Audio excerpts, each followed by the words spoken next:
The simplest way to describe a set would be a container. And as a container, a set contains objects. In discrete math, these objects are usually referred to as elements. An example of a set can be just about anything, such as a box of crayons.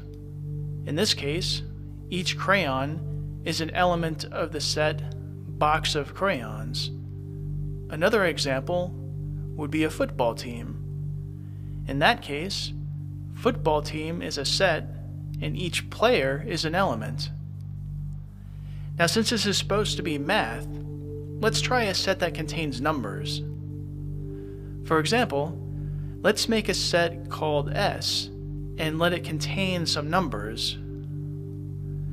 The notation that we use for a set is the name of the set followed by an equal sign, and then the actual elements of the set within a pair of braces.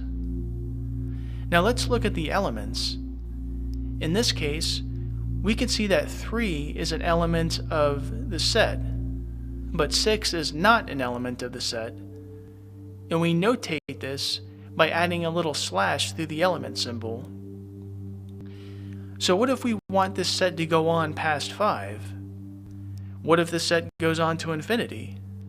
Obviously, writing out each element would be impossible, so we use an ellipse to symbolize the fact that this pattern continues indefinitely. So here we can say that the set S contains all positive integers, starting with the number 1 and going on forever. Notice that we can go in the other direction too. In this case, we have the set of negative integers. So what if I wanted to define a set as all of the integers that are between 2 and 7? Now I could simply do it like this. But what if the set is bigger? What if the set is, say, all of the integers between 2 and 100?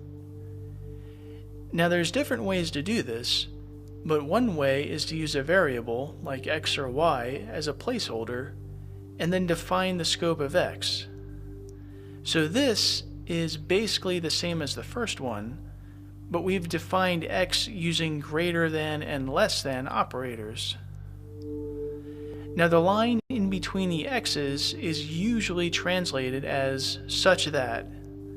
So if I'm reading from left to right, I would say s equals x such that x is greater than 2 and x is less than 7. The advantage of this kind of notation is that we scale very easily. So I can quickly replace the 7 with 100 or whatever I need, and I have a much different set.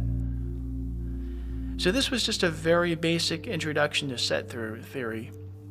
In the next video, we'll look at some more things that you can do with set builder notation, and we'll also look at some of the common sets that you'll need to know.